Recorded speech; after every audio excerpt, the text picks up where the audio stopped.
ఇప్పటికి దాదాపుగా 8 నెలలు దాటి 9 నెలలు కావస్తుంది. కేంద్ర ప్రభుత్వం సిబిఐ విచారణను ఇంతవరకు ఆదేశించలేదు.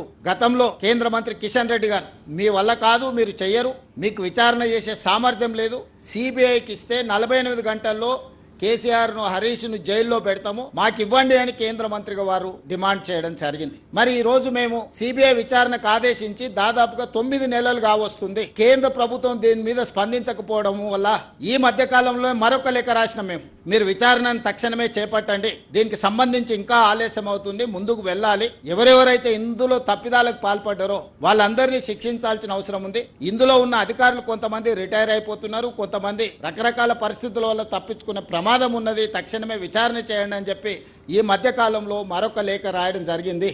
కాళేశ్వరము 1,00,000 కోట్ల స్కామ్ జరిగిందా, 9,000 కోట్ల స్కామ్ జరిగిందా? ఫస్ట్ దాని క్లారిటీ. కాళేశ్వరం ఏటీఎం గతంలో కేసీఆర్ గవర్నమెంట్ లో కాళేశ్వరము కేసీఆర్ కుటుంబానికి ఏటీఎం లెక్క మారింది వాస్తవం. ఈ రోజు కూడా మళ్ళీ చెప్తున్నాం, ఈ రోజు కాంగ్రెస్ పార్టీ కూడా ఏటీఎం లెక్క మారింది కాళేశ్వరం. సిబిఐకి ఏం లెక్క రాసినాడు? మేడిగడ్డ, సుందిల్లా, అన్నారం బ్యారేజ్ లో అక్రమాలు జరిగినాయని చెప్పి, ప్లానింగ్ విషయం అన్నింటిలో అక్రమాలు జరిగినాయని చెప్పి 9,000 కోట్ల రూపాయలు స్కామ్ జరిగిందని చెప్పి సిబిఐకి లెక్క రాసినావు. నువ్వు ఎలక్షన్ ముందు చేసినావు 1,00,000 కోట్ల స్కామ్ జరిగింది అంటున్నావు. మొన్నటి దానికేనేమో కాళేశ్వరం ఎందుకు వణికినాడు రాష్ట్ర ముఖ్యమంత్రి, అది గోదావరిలో ఉట్కపోయినట్టు అని చెప్పన్నాడు. ఇప్పుడు మళ్ళీ యూటర్న్ తీసుకున్నాడు. ఇప్పుడు తీసుకొని 9,000 కోట్ల స్కామ్ అంటున్నాడు. మిగతా ఏమైనా పైసలు